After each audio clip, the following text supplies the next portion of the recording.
నమస్తే, welcome to signature studios. Present మనం బాసర దగ్గర ఉన్నటువంటి వేద విద్యా భారతి పీఠం దగ్గర ఉన్నాం. మనం ఇక్కడ చూస్తున్నారు కదండి, వీళ్ళందరూ శిష్యులు వేదాలు నేర్చుకుంటారు అనమాట. అయితే ఇక్కడ ఉన్నటువంటి ప్రత్యేకత ఏమిటంటే స్త్రీలకు కూడా వేదాలు నేర్పిస్తున్నారు ఇక్కడ.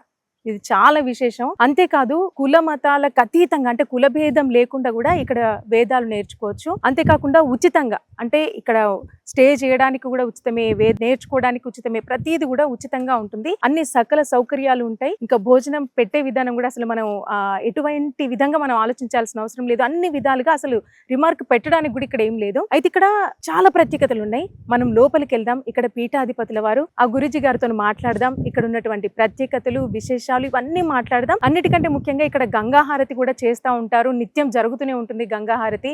అంతేకాకుండా గోసేవ ఉంటుంది. సో ఇవన్నీ ప్రత్యేకతలు ఉన్నాయి. అంటే లిటరల్గా అంటే ఇప్పటి వరకు కూడా స్త్రీలకు అన్ని, అంటే పూర్వం నుంచి కూడా కొన్ని నిబంధనలు ఉండేటివి. కానీ ఇక్కడ ఈ పీఠంకి వచ్చేసరికి ఎటువంటి నిబంధనలు, నియమాలు ఏవి లేవు. మనం ఖచ్చితమైన మనస్సుతోని, అంటే ప్రశాంతమైన మనసుతోని మనం ఏదైనా నేర్చుకోవచ్చు. ఎటువంటి నియమ నిబంధనలు లేకుండా. ఇంకా గురుజీతోని మాట్లాడదాం. మనం ఏమాత్రం ఆలస్యం చేయకుండా రండి లోపలికి వెళ్దాం. అదేవిధంగా మీకు ఈ ఆశ్రమాన్ని మొత్తం చూపించే ప్రయత్నం చేస్తాను. ఇంకా మరో ముఖ్యమైన విషయం ఏమిటంటే ఇక్కడ చిలుక కూడా వేదాలు నేర్చుకుంటది. చిలుక కూడా చక్కగా వేదాలు నేర్చుకుంటది అండి. చూస్తే మీరే షాక్ అవుతారు. రండి నాతో పాటు. వీళ్ళంతా వేద భారతి పీఠం శిష్యులు అనమాట. నిజంగా వీళ్ళని చూస్తుంటే చిన్న చిన్న అయ్యగారులు ఎంతో ముద్దుగా ఉన్నారో. ఒకసారి వీళ్ళతో మాట్లాడదాం మనం. హాయ్, నమస్కారం. జై శ్రీరామ్. చూసిందండి సంస్కారం. నేనేమో హాయ్ అంటున్నా, వీళ్ళు జై శ్రీరామ్ అంటున్నారు. నిజంగా వీళ్ళ దగ్గర నుంచి మనం ఎంతో నేర్చుకోవాలి. నీ పేరు చెప్పు నాన్న. వేదరత్న. వేదరత్న. చదువుతున్నావా ఇక్కడ? మంత్రాలు వేదాలన్నీ నేర్చుకుంటున్నావా? నేర్చుకుంటున్నా. ఎట్లా అనిపిస్తుంది ఇక్కడ? స్కూల్ బాగుందా? ఇక్కడ బాగుందా? ఇంటి దగ్గర స్కూల్ ఇక్కడ మంచిగా ఉందా? ఇంకా మరి మొబైల్ మిస్ అయితలేవా? ఉంటే ఉంటే మొబైల్ ఉంటే చూడాలనిపిస్తుంది. అంటే ఫోన్ మాట్లాడతావా? అమ్మ వాళ్ళతో ఫోన్ మాట్లాడతావు. ఓకే. నీ పేరు నాన్న? చైతన్య. మమ్మీ వాళ్ళు ఎక్కడ ఉంటారు? బోధన్. అక్కడ ఉంటారా? మరి ఎట్లా మమ్మీ వాళ్ళని మిస్ అవుతున్నావా? మరి ఆ స్కూల్ బాగుందా? వేద పాఠశాల బాగుందా? వేద పాఠశాల బాగుందా? ఇక్కడ అన్ని నేర్పిస్తున్నారా? మంచిగా ఆవులతో ఆడుకుంటున్నావా? ఆడుకుంటావా? మరి వచ్చినాయా వేదాలు? ఎంతవరకు నేర్చుకున్నావు మంత్రాలు? కొంచెం నేర్చుకున్నా. ఇంకో కొంచెం నేర్చుకుంటావా? నీ పేరు? ఓంకార్చారి. ఓంకార్చారి. ఎట్లా అనిపిస్తుంది ఇక్కడ వేద పాఠశాల? బాగుందా? సరే, మీరు అందరు కలిసి ఒక శ్లోకం చెప్తారా? ఈజీ శ్లోకం చెప్పండి.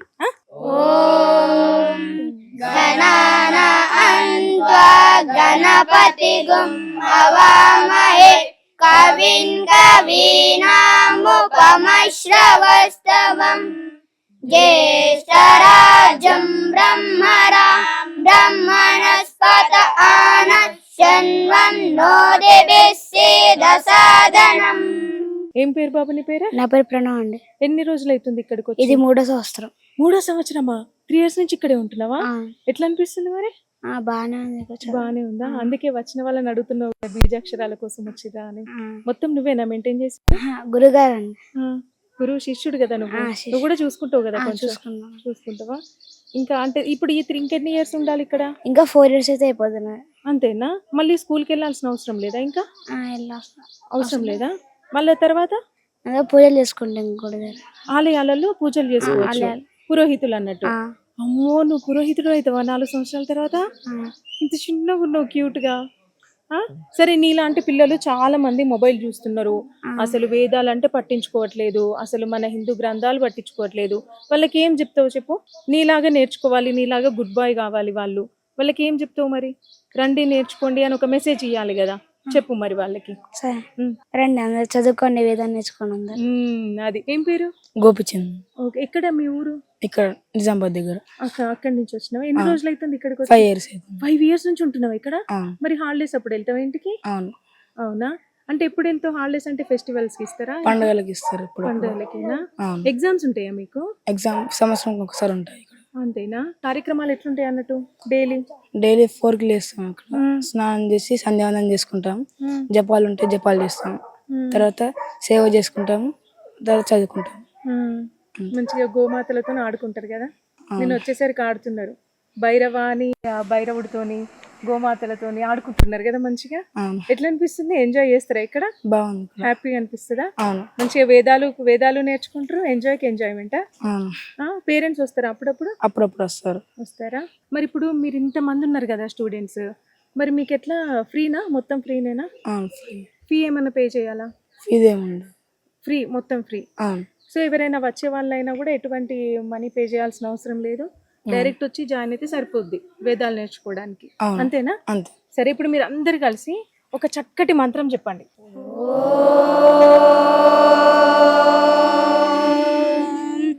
प्रणो देवी सरस्वती वाजेभिर्वाजिनीवती दीनामवित्रवत्. నమస్కారం గురువుగారు, ఎలా ఉన్నారు? బ్రహ్మాండంగా. గురువుగారు, నేను మీ వేద భారతి విద్యాపీఠంకి వచ్చిన తర్వాత ఒక అడుగు పెట్టగానే నాకు చిన్న చిన్న మీ శిష్యులు కనిపించారనమాట. వాళ్ళని చూస్తే నాకు తెలియకుండానే ఏదో ఆనందం కలిగింది. మరొకటి ఆశ్చర్యపడాల్సిన విషయం ఏమిటంటే, మీ విద్యాపీఠంలో స్త్రీలకు కూడా నేర్పిస్తారని తెలిసింది. అంటే ఇప్పటి వరకు స్త్రీలు వేదాలు నేర్చుకోవచ్చు అన్న మాట నేను ఎక్కడ వినలేదు. స్త్రీలకు నిషిద్ధం అని మాత్రం అదొకటైతే తెలుసు. ఒకసారి అంటే మీ ఆశ్రమం గురించి, ఇక్కడ ఉన్నటువంటి ప్రత్యేకతల గురించి మాకు కొంచెం వివరించండి. జై శ్రీవేదం. వేదం వందే జగద్గురుం. పరిపూర్ణ పరబ్రహ్మ స్వరూపైనటువంటి దివ్య వేద భగవత్ స్వరూపులారా, ప్రతి ఒక్కరు కూడా ఈ సందేహం ఉంటుంది, స్త్రీలకు వేదాధికారం ఉందా లేదా అన్నటువంటిది. వాస్తవంగా పూర్వకాలం నుంచి కూడా మన వేదములో అనేకమైన దివ్య మంత్రాలు ఉన్నాయి. ఋగ్వేదములో అనేకమైన అధ్యాయాలే ఉన్నాయి. ఆ మంత్రాలన్నింటినీ కూడా ఆ ఋషి కన్యలు అంటాం వారిని, వాళ్ళు తపస్సు చేసి దర్శించి మనకు అందించున్నారు. వేదాల్లో ఎన్నో మంత్రాలు ఉన్నాయి. మరి వారికి ఆ మంత్రాలు దర్శనం ఇచ్చేటప్పుడు ఉపదేశించే అధికారం కూడా వారికి ఉంటుంది. దాన్ని బట్టి చూస్తూ ఉంటే తప్పనిసరిగా మొట్టమొదట మనకు గురువు కావాలంటే మనకు గురువు కావాలి. వాళ్ళ ప్రథమ గురు ఎవరు అంటే అమ్మ. మాతృదేవో భవ పితృదేవో భవ అంటుంది వేదం. కాబట్టి వారు దైవ సమానులు, దైవ స్వరూపులే. భగవంతుని యొక్క రెండో రూపమే అమ్మా నాన్న, తర్వాత ప్రకృతి, తర్వాత వేదము, భగవంతుడు. ఈ నాలుగు పదార్థాలు ఒక్కటే. కాబట్టి స్త్రీలకు వేదము చదవచ్చా చదవకూడదా అనే ప్రశ్న కంటే కూడా తప్పనిసరిగా చదవవలసిందే.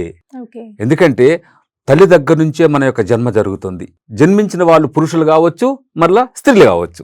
ఇద్దరికి తల్లిదండ్రే గురువు. కాబట్టి మనకు కావలసినటువంటి ఈ సమాజానికి, మరి ఈ శరీరం ఉన్నంత వరకు ఈ సమాజం ఏ విధంగా బ్రతకాలి, ఏ విధంగా అందరితో కలిసిమెలిసి ఉండాలనేటువంటి దివ్య జ్ఞానం మనకు వేదం ద్వారా అందిస్తాం. కాబట్టి ఆ వేదం అన్నటువంటిది తల్లిదండ్రుల దగ్గర నుంచి వచ్చినట్లయితే బాగుంటుంది. కాబట్టి మొట్టమొదటి తల్లిదండ్రి అనేటప్పుడు కూడా అమ్మే ప్రధాన స్థానంలో ఉంటుంది. కాబట్టి ఎందుకంటే పుట్టినప్పటి నుండి కొంచెం పెద్ద అయినంత వరకు కూడా ఎక్కువ అమ్మ దగ్గరే ఉంటాం. మనం స్నానం చేపించడం కానీ ఏదైనా సరే అమ్మ చేతిలో ఉంటాం. కాబట్టి ఆ సమయంలోనే అమ్మ మనకు వేద జ్ఞానాన్ని ఉపదేశించాలి. కాబట్టి అమ్మకు వేదం కావాలి, స్త్రీకి వేదం కావాలని అనేదానికంటే కూడా అమ్మకు వేదం కావాలి. కాబట్టి మాతృవేదం ప్రతి స్త్రీకి, ప్రతి నారికి కూడా ఈ వేదాధికార సిద్ధి ఉంటుంది, ఉండవలసిందే. వాళ్ళ దగ్గరే మనకు వేదం యొక్క ఉపదేశం జరగాలనేటువంటి సిద్ధాంతముతో మనం వేదాన్ని మొట్టమొదట స్త్రీలకు వేదం ఇవ్వాలనేటువంటిది మన యొక్క లక్ష్యం. కాబట్టి వాళ్ళకి అందిస్తున్నాము. మన దగ్గర ఋగ్వేదము, సామవేదము, యజుర్వేదం చదువుకున్నటువంటి ఎంతో మంది అమ్మాయిలు చదువుకుని వెళ్ళారు. పూర్తిగా MA వరకు చదువుతున్నారు. ఇప్పుడు కూడా కొంతమంది చదువుతున్నారు. కొంత వివాహాదులు కూడా అయ్యి ఉన్నాయి. కాబట్టి వాళ్ళ తర్వాత తరతరాలకు వాళ్ళు అందించాలి. మనం వాళ్ళకి అందించాము. వాస్తవంగా వాళ్ళు పరీక్షలు కూడా ఘనాపాఠిలే తీసుకున్నారు. వాళ్ళే ప్రమాణ పత్రం అందించారు. కాబట్టి తప్పనిసరిగా స్త్రీలకు అధికారం ఉండవలసిందే. వాళ్ళ దగ్గర నుంచే మనకు ఆ జ్ఞానం అందాలమ్మా. అంటే గురువు గారు, ఇప్పుడు స్త్రీలు నేర్చుకోవచ్చు అనే మాట నిజంగా వరం లాంటిదే. ఆల్రెడీ చాలా మంది నేర్చుకున్నారని మీరు చెప్పారు కూడా. అంటే వీళ్ళకి ఏమైనా వయసు పరిమితి అనేది ఏమైనా ఉంటుందా? సాధారణంగా ప్రతి స్కూల్లో ఏ విధంగా ఉంటుందో అదే విధంగా 5వ తరగతి పూర్తి అయిన తర్వాత 6వ తరగతి నుంచి మనం తీసుకుంటాము. 6వ తరగతి నుంచి ఆచార్య వరకు, అంటే MA PhD వరకు కోర్సు ఉంది. సెంట్రల్ గవర్నమెంట్ లోనే ఉంది. ఇక్కడ ఇబ్బంది ఏమి లేదు. మనం అంతవరకు తీసుకువెళ్ళాలి, అంతవరకు చదివించాలి. కాబట్టి ఇక్కడ వయో పరిమితం లేకుండా, అంటే ఈ ఆశ్రమంలో కోర్సు విధంగా మాత్రం ఏ వయసు పరిమితం లేదు. సాధారణంగా మనం ఈ కోర్సు కాకుండా లేకుండా 1 సంవత్సరము 2 సంవత్సరాలు 3 సంవత్సరాలు మాకు వేదం కావాలి అనుకున్నటువంటి వాళ్ళకు కూడా మనం ఆ 3 సంవత్సరాలు మనం వేదాన్ని అందజేస్తున్నాం. అది ఏ వయసు అని కావచ్చు, 40 సంవత్సరాలు కావచ్చు, 50 కావచ్చు, 80 కావచ్చు, 99 సంవత్సరాల వాళ్ళు కూడా, స్త్రీలు కావచ్చు పురుషులు కావచ్చు, ఇప్పుడు మనం వాళ్ళకి వేదాన్ని అందజేస్తున్నాం. అంటే గురువు గారు ఇప్పుడు అమ్మాయిలకి నెలలో కొన్ని రోజులు కుదరదు కదా, మరి అటువంటి టైంలో వాళ్ళు ఏం చేయాలన్నమాట? అంటే వేదాలను నేర్చుకోవడం అనేది మిస్ అవుతా ఉంటారు. ఇప్పుడు అది శరీర ధర్మమే.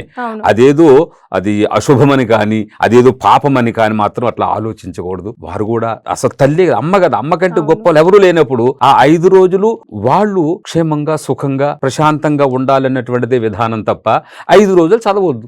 మిగిలినటువంటి 25 రోజులు చదువుకోవచ్చు వాళ్ళ అభ్యంతరం లేకుండా. వాళ్ళు ఫ్రీ అయిపోతారు, సంతోషంగా ప్రశాంతంగా వాళ్ళ శరీరం మనకంటే బాగుంటుంది. కాబట్టి 5 రోజుల తర్వాత 100% వాళ్ళు వేదాన్ని అధ్యయనం చేయొచ్చు, అధ్యాపనం కూడా చేయొచ్చు. 5 రోజులు చదవని అవసరం లేదు. మా అమ్మలు కూడా 5 రోజులు ఎవరేం చేయలేరు. వేదాన్ని కూడా చదవకుండా 25 రోజులు కూడా వాళ్ళ వేదాన్ని అధ్యయనం చేయొచ్చు. చక్కటి మాట గురుగారు. అంటే మీకేం విమర్శలేం ఎదురుగాలేదా? అంటే వేరే పీఠాధిపతులు కానివ్వండి, ఇంకా వేరెవరైనా గురువులు కానివ్వండి, ఇప్పటి వరకు అంటే ఏ వేదాలలో కూడా అంటే స్త్రీలు నేర్చుకోవద్దు అని అంటే తరతరాలుగా పూర్వం నుంచి వింటూనే ఉన్నాం. మరి ఇప్పుడు మీరు కొత్తగా తీసుకొస్తున్నారు ఏంటంటే మీకు విమర్శలు ఏం ఎదురుకాలేదా? 90% వాళ్ళు ఉన్నారు కదా, వాళ్ళందరూ దీన్ని ఆమోదించిన వాళ్ళే. వాళ్ళు చేయలేకపోతున్నారు అంతవరకే. ఓకే. ఒక 10% వాళ్ళకి మాత్రమే ఇష్టం ఉండదు. కానీ 90% వాళ్ళు మనం చేస్తుంది వాళ్ళకి నచ్చుతుంది. వాళ్ళందరూ సాధారణమైనటువంటి వాళ్ళే కాబట్టి అటువంటి విమర్శలు ఎక్కడ లేవు. 10 మంది ఉంటారు కాబట్టి తప్పనిసరిగా ఏ పని చేసినప్పటికీ విమర్శలు జరుగుతూనే ఉంటాయి. కాబట్టి మనం సమాజంలో మనకు సపోర్ట్ చేసినటువంటి వాళ్ళు ఎన్ని ఆశ్రమాలు కావచ్చు, గ్రామాల్లో చూడండి, అందరూ సాధారణమైన జనులే కాబట్టి మనం చేస్తుండే వాళ్ళకి అర్థమవుతుంది. కాబట్టి వాళ్ళు ఎవరు కూడా స్వామి చేసింది కరెక్టే అని వాళ్ళందరూ అంగీకరిస్తున్నారు. ఇబ్బంది అయితే లేదు. స్త్రీలందరికైతే ఇది చాలా శుభవార్త గురువు గారు. కంపల్సరీ మీ దగ్గర ఇప్పుడు ఋషి కన్యలకి ఋషి మాతలకి సపరేట్ గా విద్యాలయం ఉంది, మేము నేర్పిస్తున్నామని చెప్తున్నారు కదా. అసలు ఈ ఋషి కన్యలు అంటే ఏంటి, ఋషి మాతలు అంటే ఏంటి, ఈ పదానికి అర్థం ఏంటి? ఏం లేదమ్మా, పూర్వకాలము మంత్రములను దర్శించే వాళ్ళందరూ ఋషులు అంటారు. ఋషయో మంత్రద్రష్టారః. మంత్రాలను రచించిన వాళ్ళు కారు, మంత్రాలను ఎవ్వరూ రచించలేదు. రామాయణాది మహాకావ్యాలు శ్లోకాలన్నీ రచించిన వాళ్ళు ఉన్నారు, కానీ వేదాలను మాత్రం దర్శించిన వాళ్ళు ఉన్నారు. వాళ్ళు కొన్ని వేల సంవత్సరాలు తపస్సు చేస్తే ఒక్కొక్కరికి ఒక్కొక్క మంత్రం, ఒక్కొక్క సూక్తము, ఆ విధంగా భగవంతుడు దర్శనాన్ని కలిగించిన తర్వాత వాళ్ళ శిష్యులకు వాళ్ళు ఉపదేశించారు. క్రమేణా ఇప్పుడు పుస్తక రూపంలో అవే వచ్చేసాయి. ఇప్పుడు నేను నేర్చుకున్నాను గురువు గారి దగ్గర, నాకు కంఠస్థమైనవి. పుస్తకాలు లేవు. పుస్తకాలు లేని సమయంలో ఏం చేస్తాను, స్వయంగా నాకుంది కాబట్టి నేనే దాన్ని రాసి స్వరం కూడా పెట్టేస్తాం. అది ఇప్పుడు పూర్వకాలం ఏ మంత్రం ఉంటే అదే మంత్రం నేను కూడా రాయగలను. ఎందుకంటే అది దాన్ని అధ్యయన క్రమం అంటాం. అంటే మంత్రములో పదం కావచ్చు, వాక్యం కావచ్చు, అక్షరం కావచ్చు, అక్షరతో సహా మనం కంఠస్థం పెడతాం. వేదంలో అక్షరం యొక్క కౌంటింగ్ కూడా ఉంటుంది. వేదంలో ఇన్ని అక్షరాలు ఉన్నాయి, ఈ వేదంలో ఇన్ని పదాలు ఉన్నాయి, ఇన్ని మంత్రాలు ఉన్నాయి, మొత్తం కౌంటింగ్ ఉంటుంది. కాబట్టి ఎక్కడ ఒక్క అక్షర సమామ్నాయంగా ఒక్క అక్షరం కూడా పోదు. అంత బాగా కంఠస్థం పెట్టిస్తాం వేదాన్ని. ఏ శ్లోకాలు కూడా చెప్పలేం, కానీ వేదం మాత్రం 100% ఎవరైతే కరెక్ట్గా నేర్చుకుంటారో వాళ్ళు పుస్తకం లేకుండా మంత్రం రాసి దాని యొక్క స్వరం పెట్టి చెప్పగలరు. కాబట్టి ఋషి మాతలనే ఋషి కన్యలని ఏంటి, పూర్వకాలం వాళ్ళని ఋషి కన్యలు అనేవారు. కాబట్టి అంటే పెండ్లి కాకపోతే ఋషి కన్యలు, పెండ్లి అయిన తర్వాత ఋషి మాతలు. ఈ రెండింటికి అదే తేడా. కానీ వాళ్ళు కూడా ఋషికులు ఉన్నారు. ఏ విధంగా అయితే పురుషుల్లో ఋషులు ఉన్నారు, స్త్రీల్లో కూడా ఋషికలు అంటాం వాళ్ళని. గార్గి, మైత్రి, సూర్య, అపాల అనేటువంటి ఎంతో మంది వైదిక ఋషికన్యలు. వీళ్ళందరూ కూడా వేద మంత్రంలోనే దర్శించిచ్చారు. ఆ మంత్రంలో పురుషులు నేర్చుకుంటున్నారు. కాబట్టి స్త్రీలకు వేదం అధికారం లేదని చెప్పడానికి ఎవ్వరికి అవకాశము లేదు. ప్రతి స్త్రీ కూడా ప్రతి తల్లి రూపంగా ఉండాలి. కాబట్టి వాళ్ళకే వేదం వచ్చి ఉండాలి అందరికంటే మొట్టమొదట. అయితే గురుగారు, ఇప్పుడు రామాయణం కానివ్వండి, మహాభారతం కానివ్వండి, ఇవంటే ఇవి మనం ఒకసారి చూసినా కూడా అందులో కులాల గురించి మెన్షన్ చేసి ఉంటుంది. అంటే నీది ఈ కులము, నీవు ఈ వర్గానికి చెందిన వాడివి, సో నువ్వు ఈ పని చేయలేవు అని కర్ణుడి దగ్గర నుంచి కూడా నువ్వు రాజు కాలేవని చెప్పే అవన్నీ మనం చూసినాం, చదివినాం. అయితే ఇప్పుడు మీరు కులభేదం లేకుండా వేదాలు నేర్పిస్తున్నా అంటున్నారు. మరి ఒక్కొక్క వర్గానికి ఒక్కొక్క అలవాట్లు ఉంటాయి. ఉదాహరణకి ఆహారపు అలవాట్లు కానివ్వండి, ఇవన్నీ ఉంటాయి. అంటే ఈ వేదాలు నేర్చుకునేటప్పుడు ఏమన్నా నియమ నిబంధనలు ఉంటాయా? ఈ విధంగానే పాటించాలి అని ఏమైనా ఉంటాయా? అంటే సాధారణంగా రామాయణాది కాలాల్లో వర్గాలు ఉండేవి. అవి మనం తెలుగులో వాళ్ళ భాషల్లో వాటిని ఏదో ఒక రూపంగా మనం ఆ శబ్దాలు ఉచ్చరిస్తున్నాము. అందులో ఉన్నాయా లేవా అనేటువంటిది మనకు అంతవరకు వెళ్లకుండా వేదములో అయితే ఎక్కడా కూడా కులము లేదు. ఇవన్నీ కూడా వర్ణములు అంటాం. అంటే వేదంలో ఉండే ప్రతి శబ్దము కూడా మన యొక్క భగవంతుని యొక్క దివ్య నామాలు. వేదేషు ప్రతి అక్షరం అంటే ఒక్కొక్క అక్షరము కూడా భగవంతుని యొక్క దివ్య నామములని చెప్పబడ్డాయి. కాబట్టి ఇక్కడ ఆయన యొక్క నామవాచకమే తప్ప ఇది కులం కాదు. ఇప్పుడు బ్రాహ్మణోస్య ముఖమాసీత్ బాహూరాజన్య కృత ఊరూతదస్యద్వైశ్య పద్భాగం శూద్రో అజాయత అన్నటువంటి ఉపలక్షణంగా మనకు ఆ శబ్దాలు ఉన్నాయి. శూద్ర శబ్దం ఉంది. ఇక్కడ ప్రతి వాళ్ళు ఏమంటారంటే భగవంతుని యొక్క పాదాల నుంచి శూద్రుడు పుట్టాడు అని ఒకవేళ ఆ విధంగా తీసుకోవాలనుకున్నప్పుడు కూడా భగవంతుని యొక్క పాదములు ఎంత పవిత్రమైనవి. అవును కదా, అందరూ నమస్కారం ఎవరికి చేస్తారు? భగవంతుడి పాదాలకి, తల్లి పాదాలకు, అవును అంతే కదా, భర్త పాదాలకు, అవును కుమార్తె పాదాలకు. అంటే పాదములు అంటే అంత పవిత్రమైనవి. అంటే తరింపజేసే వాటిని పాదములు అంటాం. కాబట్టి భగవంతుని యొక్క పాదములు చరణములు కాబట్టి ఆ చరణములను వేదములు శూద్ర అన్నారు. అంటే కులం కాదు. అంటే శూద్రాయ నమః అంటే అర్థం ఏంటి? భగవంతుని యొక్క చరణములకు నమస్కారము. బ్రాహ్మణాయ నమః కదా, భగవంతుని యొక్క ఈ ముఖ భాగానికి నమస్కారము. బాహుభ్యా నమః కదా, ఓరుభ్యా నమః అంటే భగవంతుని యొక్క అవయవాల్ని ఆ శబ్దాలుగా మనం తీసుకోవాలి తప్ప ఇక్కడ కులానికి దానికి ఏ సంబంధము లేదు అని చెప్పడానికి మాత్రం ఇవి ఉన్నాయి. కాబట్టి ఆ రామాయణాది మహాకాలాల్లో ఏ వర్గాలు అయితే ఉన్నాయో అవన్నీ అట్లాగే ఉండుగాక. వేదంలో ఎక్కడో కులం లేదు కాబట్టి ప్రతి ఒక్కరు కూడా వేదాన్ని అధ్యయనం చేయడానికి అర్హుడు. ఎందుకంటే భగవంతుడి నుంచి మనం పుట్టాం కాబట్టి మన యొక్క జీవన విధానాన్ని భగవంతుడు వేదం ద్వారా ఇచ్చాడు కాబట్టి మన మనుషులం కాబట్టి మనకు కూడా అది వేదం కావాల్సిందే. అందుకని వీరికి కావాలి వీరికి కాకూడదని చెప్పడానికి లేదు. వాళ్ళు ఎవరు ఏ పని చేసుకున్నప్పటికి కూడా, ఇప్పుడు నాన్నగారు ఒక డాక్టర్ అనుకుందాం, ఇంకొకరు నాన్నగారు కలెక్టర్ అనుకుందాం, ఇంకొక నాన్నగారు ఇంకొకరు కావచ్చు. కానీ వాళ్ళ తాత వాళ్ళు ఏమేమి పనులు చేశారో చెప్పలేదు, మనకు తెలియదు కదా. కానీ డాక్టర్ గారు నాన్నగారు అయ్యేటప్పుడు కొడుకు డాక్టర్ అవుతాడు నియమేమీ లేదు. వారు ఏది చదువుకుంటే అది అవుతారు. కాబట్టి మా తాత ముత్తాత పలానా కులమని మేము కూడా అదే కులమని చెప్పడానికి వైదిక సిద్ధాంతంగా విరోధం అది. కానీ ఇప్పుడు కొన్ని వచ్చేసాయవన్నీ మనం చెప్పలేం కాబట్టి కదా. ప్రతి హిందువు ప్రతి మానవుడు కూడా వేదాన్ని అధ్యయనం చేసి ఈ బ్రహ్మాండాన్ని, ఈ సృష్టిని, ఈ ప్రకృతిని, ఈ సమాజాన్ని ఉద్ధరించడానికే వేదం వచ్చింది. కాబట్టి వేదాన్ని చదువుకుంటేనే సమాజం బాగుంటుంది. కాబట్టి ప్రతి వ్యక్తికి వేదం అందాలనేటువంటి సిద్ధాంతంలో మనం వచ్చాం. రెండవది మీరు ఆహార నియమం అంటాం కదా. మనం ఎక్కువ దెబ్బతిన్నది ఆహార నియమం దగ్గరే. ఎక్కడికి? ధర్మములు.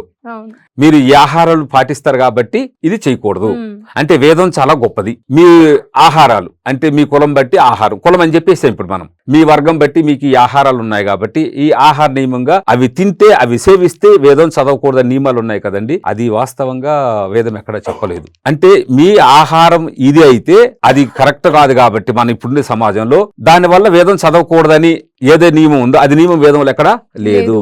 మా హింసాత్ సర్వభూతాని శివాంగిరిత్రతాంకురు మాహిగుంసి పురుషం జగత్. ఎవరిని హింసించే అధికారం మనకు లేదు, హింసించకూడదు అని వేదం చెప్పింది. స్పష్టంగా చెప్పాలంటే మద్యము మాంసం అని అనుకుందాం. ఆ రెండు సేవిస్తే వేదం చదవకూడదు అనేటువంటిది నియమం కదా. కానీ అందరము సేవిస్తున్నారు. 90% సేవించే వాళ్ళు ఉన్నారు. అంటే ఇంకా పాపం పెరుగుతుంది కదా. అవి సేవించడం ఒక పాపం అయితే మన ధర్మాన్ని విడిచిపెట్టడము ఇంకొక పాపం. కాబట్టి దాన్ని విడిచిపెట్టొద్దు, దీన్ని విడిచిపెట్టండి. వారానికి 2 రోజులు సేవించే వాళ్ళు 1 రోజు సేవించండి. వారానికి 5 రోజులు సేవించే వాళ్ళు ఒక 2 రోజులు సేవించండి. ఆ విధంగా సేవించడం అనేటువంటి తగ్గించుకుంటూ ఏదైతే నియమం ఉందో వేదం ఉందో దాన్ని పాటించండి. మనం దీన్ని పాటించొద్దు, అది మీ ఇష్టం. అది అవి సేవించకుండా ఉండడం చాలా మంచిది, మన శరీరానికి ఆరోగ్యానికి మంచిది. కానీ సేవించినటువంటి వాళ్ళు మరి వేదం చదవచ్చా లేదనుకుంటే అది కంపల్సరిగా వేదం అధ్యయనం, దానికి నిషేధం చేయకూడదు. మీ ఆహార నియమాలను నిషేధం చేసుకోండి, వేదానికి మాత్రం నిషేధించకుండా ఉన్నట్లయితే మన ధర్మం ముందుకెళ్తుంది. లేకపోతే ఎంతో మంది ఒక 100%లో 90% వేదం చదవటం లేదు, 10% చదువుతారు. దానివల్ల మన ధర్మం బాగుపడదు. మన హిందూ సనాతన ధర్మం అన్నంత మాత్రాన సనాతన ధర్మం ఉద్ధరింపబడదు. సనాతన ధర్మం ఉద్ధరింపబడాలంటే మీ ఆహార నియమాలు, మీ పర్సనల్గా ఏవైతే ఉంటాయో అవన్నింటిని పక్కన పెట్టండి, అది మీ ఇష్టం. వేదం మాత్రం అధ్యయనం చేయాలి. అది ఎట్లా ఉన్నప్పుడు కూడా వేదాధ్యయనం చేయాలి. గురువు గారు, ప్రజెంట్ జనరేషన్ ఏ విధంగా ఉందంటే పిల్లలు పుట్టిన తర్వాత తల్లిదండ్రులు అంటే తెలియకుండానే మొబైల్ అనేది ఎడిక్ట్ అయిపోతున్నారు. అంటే నలుగురిలో కలవడం మాట్లాడడం అనేది క్రమంగా తగ్గిపోతుంది. అంతవరకే కాకుండా ఒక 5th 6th క్లాస్ వరకు వాళ్ళు వచ్చిందంటే ఒలింపియాడ్ అని లేదంటే ఇంకేదో అని, అయితే ఇంజనీరింగ్ లేకపోతే డాక్టర్ అని, లేకపోతే అంటే వాళ్ళ ఫ్యూచర్ భవిష్యత్తులో వాళ్ళు ఏ ఉద్యోగం చేస్తారనేది అంటే వాళ్ళ మైండ్ సెట్ అనేది ఆ కోవలోకే వెళ్ళిపోతుంది. అరే వేదాలు నేర్పిద్దాం, మన ఇవన్నీ అంటే మన ఇతిహాసాలు వాళ్ళకు చెప్దాము అని చాలా వరకు తల్లిదండ్రులకు ఆలోచన అనేది రావట్లేదు. అంటే మీరు ఏం మెసేజ్ ఇస్తారు వాళ్ళకి? మనము దానికి ఒక ప్రక్రియ ఏర్పడింది మన వేద భారతి పీఠం తరపున. మనం పిల్లలకు చదువుకునే విద్యార్థులకు చిన్నప్పటి నుండి పెద్దవాళ్ళైనంత వరకు కూడా MA PhD వాళ్ళు, PG వాళ్ళు, డాక్టర్స్, IAS IPS చదువుకునేటువంటి వాళ్ళకు కూడా మనం బీజ అక్షరాలు రాస్తాం ఇక్కడ 4 పైన. రాసేటప్పుడు వాళ్ళకు కొన్ని నియమాలు చెప్తాం మనం. మొట్టమొదట 3 నియమాలు వాటికి ప్రతి స్టూడెంట్కి కూడా. మొదటి నియమం ఏంటంటే ప్రతి తల్లిదండ్రి ఏం కోరుకుంటారంటే మా పిల్లలు బాగా చదువుకోవాలి, మంచి సంస్కారం కావాలి అని కోరుకుంటారు తల్లిదండ్రులు. అది వాళ్ళ యొక్క గొప్పతనం. పిల్లలు కూడా అదే అనుకుంటారు, మేము బాగా చదువుకోవాలి. ఏ పిల్లల్ని అడగండి, ఒక 1st క్లాస్ 2nd 3rd వచ్చినటువంటి పిల్లల్ని మీరేం చదువుకోవాలనుకున్నారంటే నేను ఒక డాక్టర్ అవ్వాలి, నేను ఒక కలెక్టర్, నేను ఇంజనీర్ అవ్వాలి అని కోరుకుంటుంది. అంటే తల్లిదండ్రులకు ఉండే కోరిక పిల్లలకు కూడా ఉంటుంది. కాబట్టి ఇద్దరు కరెక్టే. మరి ఎక్కడ ఇబ్బంది పడుతున్నారంటే ఇప్పుడు సమాజం కరెక్ట్ కాదు. వాళ్ళని ఇబ్బంది పెట్టేది ఏంటి, మీరు చెప్పినట్లుగా మొబైల్ టీవీ. అయితే మనం వాటిని వద్దనం. ఏం చెప్తాం మనం ఆ పిల్లలకంటే, గవర్నమెంట్ ఎప్పుడైతే సెలవులు ఇస్తుందో ఆ రోజు మీరు మొబైల్ వాడుకోవచ్చు, మీరు ఏమైనా వాడుకోండి, 24 గంటలు వాడుకోండి. శనివారం రాత్రి నుంచి సోమవారం అంటే ఆదివారం రాత్రి వరకు మీరు టీవీ చూస్తారా, మొబైల్ చూస్తారా, గేమ్స్ ఆడుకోండి, సినిమాలు చూసుకోండి, తప్పేమీ లేదు. ఎందుకంటే వాళ్ళ యొక్క ఎంజాయ్, వాళ్ళ యొక్క సంతోషమే మన సంతోషం. వద్దనకూడదు. ఒక్కరోజు ఆ రోజు చదవద్దంటాం, హోంవర్క్ కూడా చేయొద్దని చెప్తాం. ఆ రోజు 1 నిమిషం కూడా చదవద్దని. ఎందుకు అంటే మన యొక్క ఏదైతే బుద్ధి ఉందో అవి కూడా నాడులే, అవి వాటిలో ప్రాణశక్తి ఉంటుంది. ప్రాణశక్తి ఉండేటప్పుడు మరి వారం రోజులు అలసిపోతుంటాయి. అవి చదవనవసరం లేదు, చదవాలని భావన వస్తే కూడా అలసిపోతాయి పాపం. అవి వాటికి ఒక రోజు రెస్ట్ ఇవ్వాలి, రెస్ట్ ఇవ్వడానికి మాత్రమే. అందుకని ఒక 5 నిమిషాలు కూడా మీరు చదవద్దని చెప్తాం, మీరు ఫ్రీ అయిపోండి అని చెప్తాం. పిల్లలు ఎంత సంతోషిస్తారు, అబ్బా స్వామీజీ చెప్పారని. వెంటనే తల్లిదండ్రులు చూస్తారు, అంటే స్వామీజీ ఆదివారం చూడమంటున్నారని. వెంటనే ఏం చెప్తామంటే ఆ రోజు చదువుకి సెలవు కదా, సోమవారం నుంచి శనివారం వరకు మొబైల్కి సెలవు అని చెప్తాం. 1 నిమిషం కూడా మొబైల్ చూడకూడదు. చూడాలని మైండ్ వచ్చింది అనుకోండి, చదువు పట్టదు ఇంక వాళ్ళకి. అందుకనే సోమవారం నుంచి శనివారం వరకు కూడా మొబైల్ని తీసేయండి. స్కూల్ నుంచి వచ్చిన వెంటనే తల్లిదండ్రులు ఏమనుకుంటారంటే ఒక అర్ధగంటే స్వామీజీ వచ్చిన వెంటనే అర్ధగంట ఫ్రీ అయిపోతుంది, అర్ధగంట ఉంది చూడండి, ఆ రోజంతా చెడు కొడుతుంది. ఎందుకంటే స్కూల్కి వెళ్ళేటప్పుడు కూడా, క్లాసులో ఉండేటప్పుడు కూడా వాళ్ళు మొబైల్ చూడాలని అనిపిస్తుంది, వెళ్ళిన వెంటనే చదవాలని అనిపించదు. కాబట్టి దాన్ని మనం ఆఫ్ చేయాలి. అది ఒక అద్భుతమైనటువంటి కంప్యూటర్, మన యొక్క బుద్ధి చిన్నదేం కాదు, కొన్ని లక్షల కంప్యూటర్ల కంటే గొప్పది భగవంతుడు ఇచ్చున్నాడు. దాన్ని మనం ఉపయోగించుకోవాలి. అయితే ఇంకొక రోజు ఎప్పుడైనా సరే, నెల రోజులు ఇంకొక రోజు మేము మొబైల్ చూసుకుంటామంటే కంపల్సరీ వాళ్ళకి ఇవ్వాలి. మొబైల్ చూసుకున్న రోజు, టీవీ చూస్తామని రోజు స్కూల్ కూడా పంపించిన అవసరం లేదు. ఎంతో అద్భుతంగా చదువుకుంటారు వాళ్ళు. ఆ ఒక్కరోజు చదివేది ఏమీ లేదు. కాబట్టి మొబైల్ టీవీని మనం ఆ విధంగా ఆఫ్ చేస్తాం. తర్వాత ఇంకొక భయంకరమైనటువంటిది ఏంటంటే ఇబ్బంది పడుతుంటారు పిల్లలు, ఫ్రెండ్షిప్. సాధారణంగా మన జీవనానికి బెస్ట్ ఫ్రెండ్స్ 6 మంది. వాళ్ళు ఇంట్లోనే ఉన్నారు, తయారు చేసుకోకూడదు, ఇంట్లోనే ఉన్నారు. వాళ్ళు ఎవరు అంటే మీకు తెలిసిపోతుంది. ఫస్ట్ అయితే చెప్పేస్తారు మీరు, అమ్మా నాన్న, తల్లిదండ్రులు కదా. ఫ్రెండ్ అనే శబ్దం వాస్తవంగా మన సమాజంలో కరెక్ట్ కాదు. అది ఆ ట్రెండ్ వేరే వెళ్ళింది. ఫ్రెండ్ అంటే మిత్రులు అని అర్థం, అంతే కదా. స్నేహితులు, మిత్రులు. మిత్రులు అంటే అర్థం ఏంటి, ఆప్తులు అని అర్థం. ఆప్తులు అంటే ఏంటి, మన కొరకు పుట్టిన వాళ్ళు, మనతో పుట్టిన వాళ్ళు కూడా కారు, మన కొరకు పుట్టిన వాళ్ళు ఎవరు ఉన్నారో వాళ్ళే ఆప్తులు. వాళ్ళు ఎవరు ఉండొచ్చు, మన కొరకు పుట్టిన వాళ్ళు 6 మంది. ఎందుకంటే తాతయ్య, నాన్నమ్మ లేకపోతే ఎవరు లేరు, నాన్న లేరు, నాన్న ఒక్కరే లేరు. మరి తాతయ్య, నాన్నమ్మ, నాన్న వల్ల మనం జన్మించలేదు కదా. ఇంకొక టీం ఉంది, ఎవరి టీమి, అమ్మమ్మ తాతయ్య. అమ్మమ్మ తాతయ్య ఉంటే నమ్మ వచ్చింది, నాన్న అమ్మ ఉంటే మనం వచ్చాం కదా. ఈ శరీరము 99% 6 మందిది, డైరెక్ట్గా 6 మందిది. ముత్తాతలు ఎట్లా ఉన్నారు, ఈ 6 మంది అయితే ఉండవలసిందే. కాబట్టి వీళ్ళు మన కొరకు పుట్టారు, వాళ్ళు లేకపోతే మన శరీరము లేదు, మన కొరకు పుట్టారు వాళ్ళు. మనం పుట్టడానికి కూడా వాళ్ళు ఎన్నో తపస్సులు, నోములు, వ్రతాలు, దీక్షలు ఎన్నో చేసి ఉంటారు. వాళ్ళ యొక్క భావన మన శరీరం పుట్టింది, ఊరికే పుట్టలేదు. కూతురికి కానీ కుమారుడికి కానీ పెండ్లి అయిన వెంటనే 1 సంవత్సరం దాటిందంటే వెంటనే వాళ్ళు ఆవురు అంటారు, ఇంకా పండు కలగలేదా, ఇంకా కాయ కలగలేదా అంటే వాళ్ళ లోపల ఉన్నటువంటి ఆ ఆతురతే, ఆ ఆవేదనే మనల్ని పుట్టిస్తుంది. కాబట్టి మనం పుట్టడానికి 100% కారణం వాళ్ళ 6 మంది. పుట్టిన తర్వాత కూడా బ్రతికించేది కూడా వాళ్ళ 6 మంది. పుట్టినరోజు నుండి మనం ఒక సంవత్సరం వరకు అంటే భయం అనేది కలుగుతుంది మనకి. చీమ కుడితే భయపడతారు పిల్లలు, పాముని చూస్తే భయపడతారు, అని నేర్పించేది ఎవరు? వీళ్ళే. ఆ భయం కలిగినంత వరకు కూడా ఆ పిండాన్ని సంరక్షించింది ఎవరంటే 6 మంది. వంట చేస్తుంటే ఎక్కడ పడిపోతాడో బాబు కదా, ఏ నీటిలో పడిపోతాడా, మెట్టు దిగి పడిపోతాడా, మంచం మీద పడిపోతాడా, 24 గంటలు ఆ కళ్ళంతా కూడా 6 మంది కళ్ళు కంటికి రెప్పవల్లే ఆ పిండాన్ని కాపాడుకున్నాయి. 6 మంది 99%. కాబట్టి వీళ్ళే మన ప్రాణ స్నేహితులు, వీళ్ళే బెస్ట్ ఫ్రెండ్స్. మన కొరకే పుట్టారు, మన కొరకే బ్రతుకుతున్నారు. పిచ్చివాళ్ళు, మంచివాళ్ళు, పిచ్చివాళ్ళు అంటే 6 మంది మాత్రమే. అవునా? మీరే చెప్పండి, కరెక్టా కాదా? అంత గొప్పవాళ్ళు, వాళ్ళ వల్లనే మనం బ్రతుకుతున్నాం. ఎవ్వరికీ తట్టదు. మన వేదం చెప్పింది కాబట్టి నేను మీకు చెప్తున్నా. అయితే ఎంత రక్షించుకుంటున్నారు కదా ఈ పిల్లలను. మనం వీళ్ళని తీసుకువెళ్ళి 3వ సంవత్సరము స్కూల్లో పడేస్తాం. అంతవరకు అమ్మని, నాన్నని, తాతయ్యని, నాన్నమ్మని విడిచిపెట్టలేరు ఈ పిల్లలు. మనమే బలవంతంగా 5వ సంవత్సరం కూడా వరకు ఉంచాం మనం పిల్లల్ని పాపం. ఎందుకంటే మనం ఉంచితే పక్క ఇంటి వాళ్ళు ఉంచరు. అందుకని 3వ సంవత్సరమే పడేస్తాను స్కూల్లో. వాళ్ళకి ఏమి తెలియదు, వాళ్ళకి వెళ్ళడానికి ఇష్టం లేదు, అమ్మా నాన్నలకి పంపించడానికి ఇష్టం లేదు.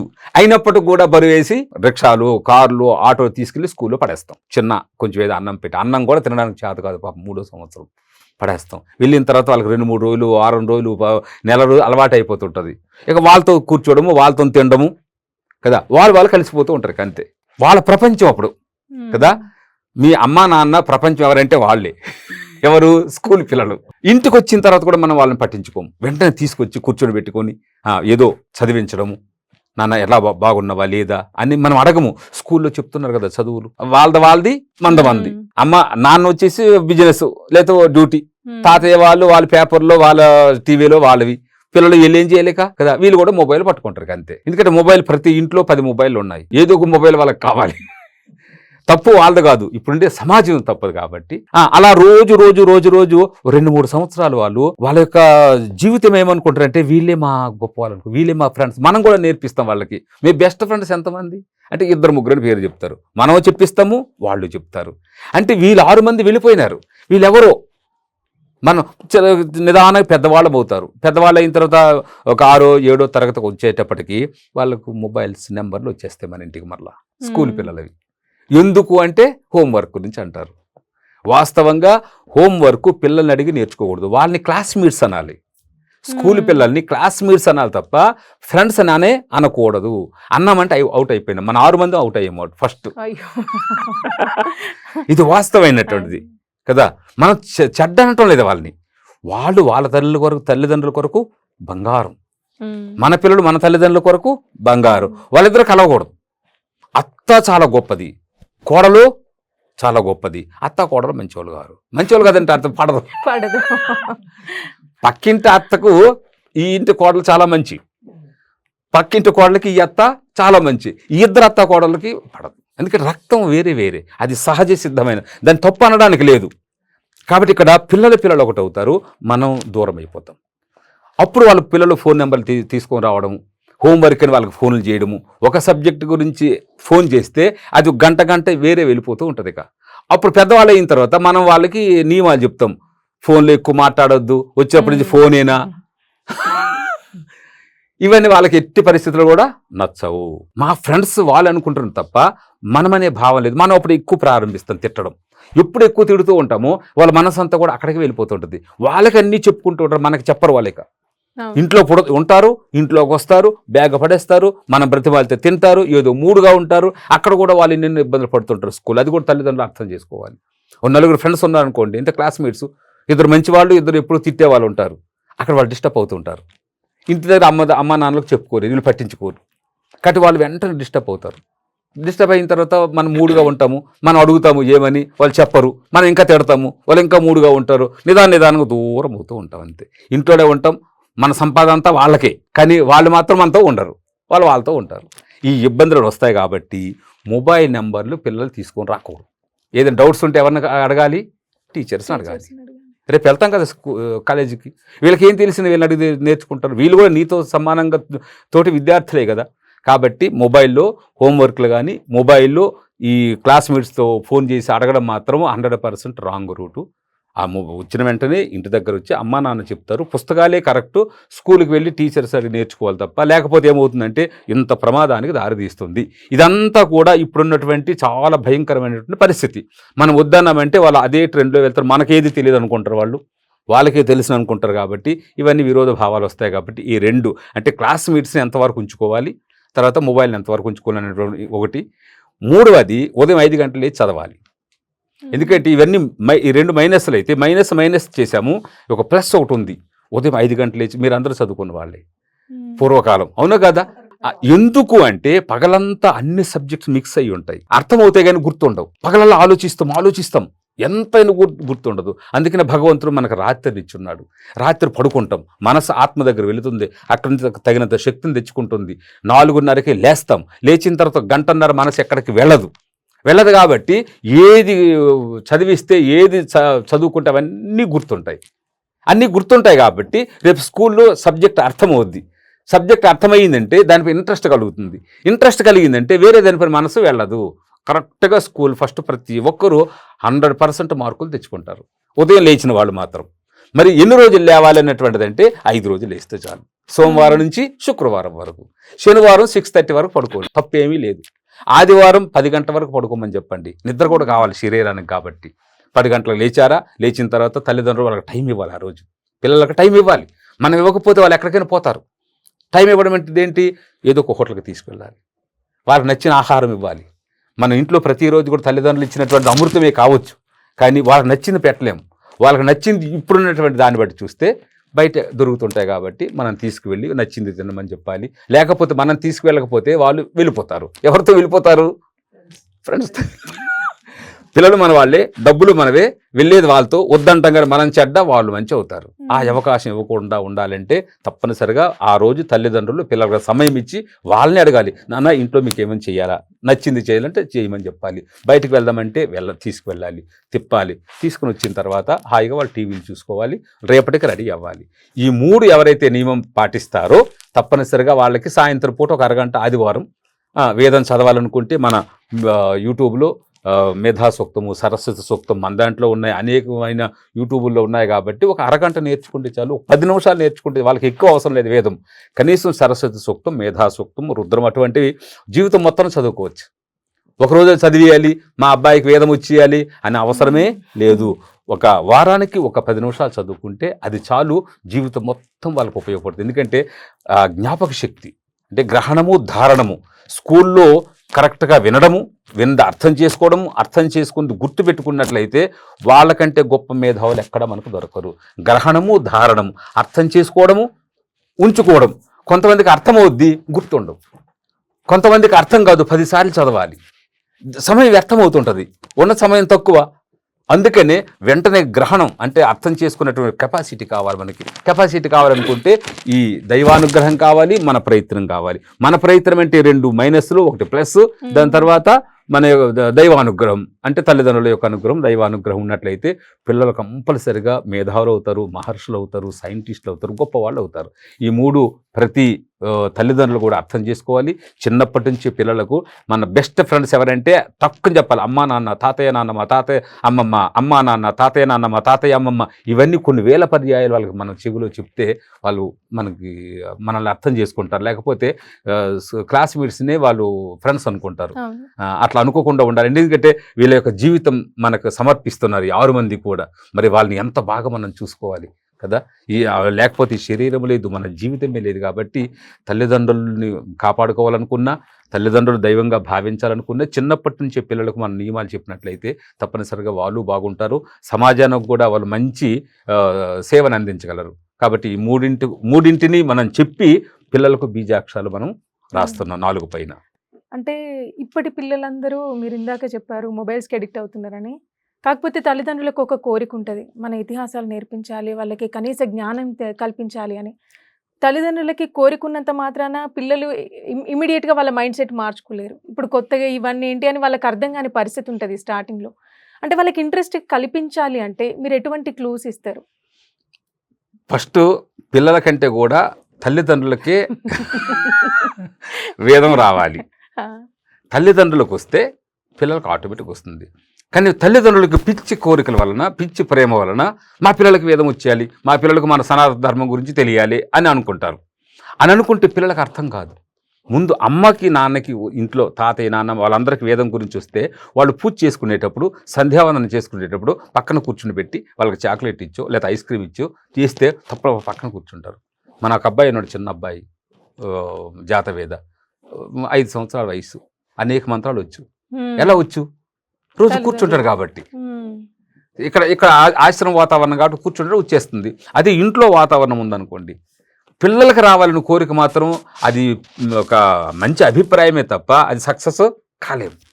సక్సెస్ కావాలనుకుంటే ప్రతి ఇంట్లో మొట్టమొదటి తల్లిదండ్రులు ఎన్నో సీరియళ్ళు, ఎన్నో టీవీలు, ఎన్నో సినిమాలు, ఎన్నో పేపర్లు చూస్తున్నారు. ఒక అర్ధగంట మన వేదం వింటే అందులో ఉండే శక్తి కదా, ఆ వేద మంత్రంలో ఉండే శక్తిని పిల్లలకి ఇవ్వచ్చు. ఇప్పుడు తల్లిదండ్రులే అమ్మమ్మ కావచ్చు, నాన్నమ్మ కావచ్చు, తాతయ్య కావచ్చు, ఆ తాతయ్య కావచ్చు, అమ్మ నాన్న, వీళ్ళు నలుగురికి వేదం వచ్చిందనుకోండి, వాళ్ళ మంత్రసిద్ధిని పొందారనుకోండి, ఆ వేద మంత్రములను వాళ్ళ పిల్లలకు, వాళ్ళ మనవలకు వాలి బీజ అక్షరం రాయచ్చు. అద్భుతమైనటువంటి శక్తిని మనం కొన్ని వేలాది మందికి రాస్తాం. వాళ్ళు ఎంతమందికి రాస్తారు? ఒకరిద్దరికి కదా రాస్తారు. వాళ్ళ శక్తిని అంతా కురిపిస్తారు పిల్లలకు. శక్తిని అంతా కురిపించే శక్తి ఎవరికి ఉందంటే 6 మందికే ఉంది. కాబట్టి 6 మందికి వేదం వచ్చినట్లయితే వాళ్ళ పిల్లలకు వాళ్ళే గురువులు, వాళ్ళే దైవము, వాళ్ళు అందించగలరు. కాబట్టి తల్లిదండ్రులకే ముందు రావాలి. పిల్లలకు రావాలని కోరుకుంటే తప్పేం లేదు. మన ఆశ్రమం వాళ్ళందరూ కూడా యూట్యూబ్లో, ఆన్లైన్లో అందరూ అందజేస్తున్నాం. ప్రతి వాళ్ళు అందజేస్తున్నారు. కానీ తల్లిదండ్రుల దగ్గర నుంచి వచ్చినటువంటి ఒక ఒరిజినల్ మనం ఎవరిమీ ఇవ్వలేం. కాబట్టి తల్లిదండ్రుల దగ్గర నుంచే వేదం వాళ్ళకి అందాలన్నమాట. అంటే ఖచ్చితంగా వేదం నేర్చుకోవాలి అని చెప్పడానికి మీరేం చెప్తారు? ఖచ్చితంగా వేదం, మనం హిందూగా పుట్టాం కాబట్టి, భారతదేశంలో పుట్టాం, భారతదేశం యొక్క అన్నం తింటున్నాం, బ్రతుకుతున్నాం ప్రతి వాళ్ళం. కాబట్టి భారతదేశం కొరకు లేకపోతే వేదం కొరకు మనం చదవనవసరం లేదు. మన కొరకు మనం చదవాలి, మన జీవన విధానం కొరకు చదవాలి, మన కుటుంబం కొరకు చదవాలి, మన వంశం కొరకు, మన సమాజం కొరకు మన వేదం చదివినట్లయితే, వైదిక నిర్మాణం ఏర్పడినట్లయితే ఇంట్లో అశాంతి కానీ, ఈ విధమైనటువంటి ఈ కొట్లాట్లు, తిట్లాట్లు, ఒకరిపైన ఒకరు చెప్పుకున్నటువంటివి 100% ఉండవు. ప్రశాంతంగా, మనశ్శాంతిగా, శక్తివంతంగా తయారవుతారు. మన పిల్లలు కూడా తయారవుతారు, సమాజం కూడా తయారవుతుంది. కాబట్టి అందరూ కూడా వేదం యొక్క దివ్యానుగ్రహం ఉంటుందని భావించి అందరికీ జై శ్రీ వేదం. గురువు గారు, ఇక్కడ అంటే మీ శిష్యులకి వేదాలు నేర్పించడమే కాకుండా గంగా హారతి, ఇంకా గోశాల సేవ, ఇవన్నీ ఉన్నాయి. అంటే వీటి ప్రత్యేకతల గురించి ఒకసారి వివరిస్తారా? మన ఆశ్రమం నుంచి ప్రధానంగా ఒక 4-5 కార్యక్రమాలు పెట్టుకున్నాం. మొట్టమొదటి ఏంటంటే వేదాన్ని ముందుకు తీసుకెళ్లాలనేటువంటిది మొట్టమొదటిది. దాని కొరకు వేద పాఠశాల, అమ్మాయిలకు అబ్బాయిలకు వర్గభేదం లేకుండా మనం వేద పాఠశాలగా ప్రారంభించి అందజేస్తున్నాం వేదాన్ని. రెండవది గోదావరి హారతి, గంగా హారతి. ఒక 8 సంవత్సరాల నుంచి మనం గోదావరికి నిత్య హారతిని ఇస్తూ ఉన్నాం. ఇప్పుడు ప్రయాగరాజ్ అంటే అలహాబాద్ దగ్గర ఏదైతే త్రివేణి ఉందో ఆ త్రివేణి సంఘానికి అక్కడ కూడా కన్యా వేద విద్యాలయం ప్రారంభించి అంటే స్త్రీలతో అక్కడ మనం గంగా హారతిని ప్రతి నిత్యము జరిపిస్తూ ఇప్పుడు నడుస్తూ ఉంది కూడా అక్కడ గంగా హారతి. అక్కడ కావచ్చు, ఇక్కడ కావచ్చు, ప్రత్యేక దినాల్లో కాకుండా ప్రతిరోజు ఒక్కరోజు కూడా ఆపకుండా, వర్షం వచ్చినా కూడా ఆపకుండా అక్కడ అమ్మాయిలు మాత్రం ఇస్తారు, స్త్రీలు వాళ్ళకి ప్రాధాన్యత ఇచ్చాము.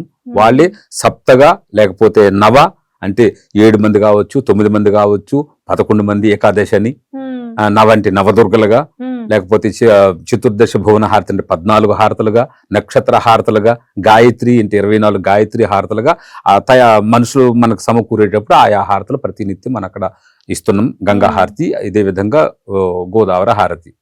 ఇప్పుడు మరి మా గాభో విశ్వస్య మాతరహ అన్నట్లుగా తల్లిదండ్రులు మన శరీరం బ్రతకడానికి కొరకు, దీని యొక్క పుష్టి కొరకు పుట్టినప్పటి నుండి 1 సంవత్సరము 2 సంవత్సరాలు వాళ్ళ యొక్క శక్తిని కదా, మనకు వాళ్ళ యొక్క ఆ శరీరంలో ఉన్నటువంటి ఆ శక్తిని, ఆ హృదయాన్ని పాల ద్వారా మనల్ని పోషించారు. కానీ పెద్ద అయిన తర్వాత అసాధ్యం. మరి బ్రతకాలంటే ఎట్లాగా? భగవంతుడు ఇచ్చున్నాడు. గావో విశ్వస్య మాతరహ, ఆవులని తల్లి రూపంగా మనం భావించాం. ఎందుకంటే చనిపోయినంత వరకు కూడా మనకు పాలు కావాలి. అది ఒక కాఫీగా కావచ్చు, ఒక టీగా కావచ్చు, పాలుగా కావచ్చు, ఏదో ఒక పదార్థంగా ఆ పాలు వెళ్ళాలి. తల్లి పాలే ఆవుకి వెళ్ళాయి.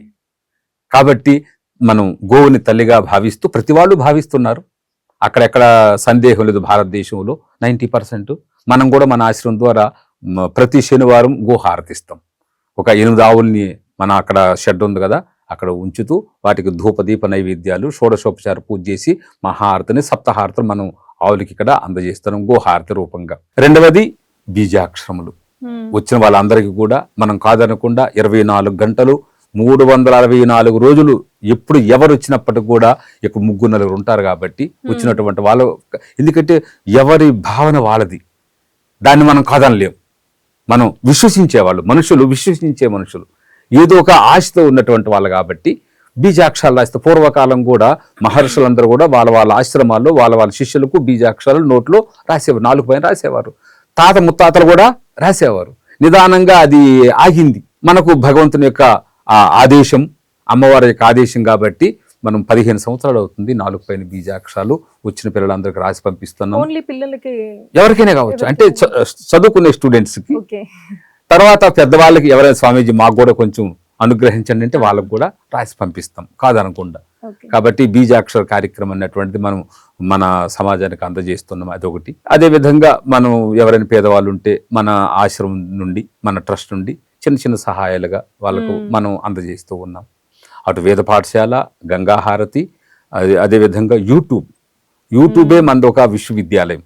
భారతదేశంలో అనేక వర్గాలకు, మనకు వేరే వర్గాలకు యూనివర్సిటీలు ఉన్నాయి. కానీ ప్రతి ఒక్కరికి వేదం కావాలి, వైదిక యూనివర్సిటీ కావాలి, వైదిక విశ్వవిద్యాలయం కావాలి అన్నటువంటి దృఢ సంకల్పంతో మనం ఉన్నాం. అది తొందరగా ప్రారంభం కాబోతుంది. 4 దిక్కుల్లో 4 విశ్వవిద్యాలయాలు. అందరూ ప్రధానంగా ఎవరు ఉండాలి? అమ్మగారులు ఉండాలి, స్త్రీలే ఉండాలి. వాళ్ళకి ప్రధానత ఉంటూ మిగిలినటువంటి వాళ్ళకు కూడా అందజేయనటువంటి సంకల్పంతో మనం ప్రయాగరాజులో ప్రారంభించాం. అవి తొందరగా దైవానుగ్రహం కదా, దేనికైనా కావాలి కాబట్టి ఆ విధంగా ఇస్తూ, మరి యూట్యూబ్ లో అన్ని వేదాలని మనం అందజేస్తున్నాం కాబట్టి అటు ఆన్లైన్లో కావచ్చు, ఆఫ్లైన్లో కావచ్చు, మనం యూట్యూబ్ ద్వారా అవన్నీ అందజేస్తున్నాం. వచ్చిన భక్తులు కూడా మన ఆశ్రమంకి వస్తుంటారు కాబట్టి కాదనకుండా అన్నదానం మనకు తగినట్లుగా అన్నదానం ఇక్కడ కావచ్చు, ప్రయాగరాజులో కావచ్చు, అన్నదానాది కార్యక్రమాలు చేస్తున్నాం మన అందరి యొక్క సహకారంతో. ఇవి మనం ఆశ్రమం నుంచి అందజేస్తున్నటువంటి సేవా కార్యాలు. మీరందరూ కూడా మనతో నడిచి వస్తే తప్పనిసరిగా మన హిందూ ధర్మాన్ని వైదిక ధర్మంగా తప్పనిసరిగా తీర్చిదిద్దాం. అమ్మా, జై శ్రీ వేదం. గురువు గారు, అంటే మొదట మీరు మాట్లాడేటప్పుడు ఒక్క సంవత్సరం అయినా సరే ఒక్క విద్యార్థి ఇక్కడికి వచ్చి వేదాలను అభ్యసిస్తే వాళ్ళ జీవితంలో అనుకోని మార్పు వస్తుంది అన్న విధంగా చెప్పారు. ఆ ఒక్క సంవత్సరంలో నిజంగా మారిపోద్ది అంటారా? తప్పనిసరిగా అమ్మా, ఎందుకంటే వేదంలో చాలా శక్తులు ఉన్నాయి. భగవంతుడు మన కొరకే వైదిక శక్తి మనకు అందజేశాడు. మనం 7th క్లాస్ వరకు చిన్నప్పుడు చదువుతున్నామా లేదా, మరి మన సమాజం అందజేస్తుందా లేదా తర్వాత విషయం. 7th అయిన తర్వాత పాపం పిల్లలందరూ బాగా చదవాలనుకుంటారు. ఏదో ఒక ఆ సమయంలో స్కూల్ తరపున కావచ్చు, వాళ్ళ క్లాస్మేట్స్ తర్వాత కావచ్చు, తల్లిదండ్రులు ఆయా సందర్భాల్లో ఆ సమస్యలను ఎదుర్కోలేక బాధపడుతూ ఉంటారు. నిదానంగా ఎట్లాగో 10వ తరగతి వరకు వెళ్తారు. వెళ్ళిన తర్వాత 10వ తరగతిలో మంచి మార్కులు రాకపోవడము, లేకపోతే ఫెయిల్ అవ్వడము, ఈ ఇబ్బందులు అవ్వడం చేత వాళ్ళు ఎక్కడికో ఇల్లు విడిచిపెట్టి పారిపోవడము, లేదా ఆత్మహత్యలు, ఎన్నెన్నో ఇబ్బందులు పొందుతూ ఉన్నారు. మరి అటువంటివన్నింటి నుండి ముందుకు రావాలంటే, ముందుకు వెళ్ళాలంటే కూడా మనకు తప్పనిసరిగా వాళ్ళకి ఒక దైవికమైన శక్తి కావాలి. ఆ శక్తి వేదం. కాబట్టి మన ఆశ్రమం నుంచి ఏమనుకుంటున్నామంటే, 8th క్లాస్ వాళ్ళు కానీ 9th క్లాస్ వాళ్ళు కానీ మన ఆశ్రమానికి వచ్చినట్లయితే 1 సంవత్సరం మన దగ్గర ఉన్నట్లయితే, అధ్యయనం చేసినట్లయితే వాళ్లకు సరస్వతి మంత్రము, దక్షిణామూర్తి మంత్రం, ఇటువంటి ముఖ్యమైన మంత్రాలు, రుద్రము, పూజా విధానము, యజ్ఞ విధానము, ఆ మంత్రంలో ఉండే శక్తిని పొందిన తర్వాత తప్పనిసరిగా 100% వాళ్ళకి ధైర్యము, స్థైర్యము ఎంత దృఢంగా ఉంటాయంటే, వాళ్ళ చదువులో కానీ, వాళ్ళ ఉద్యోగంలో కానీ, వాళ్ళ వ్యాపారంలో కానీ ఎవ్వరు కూడా భయపడకుండా ముందుకు వెళ్తారు.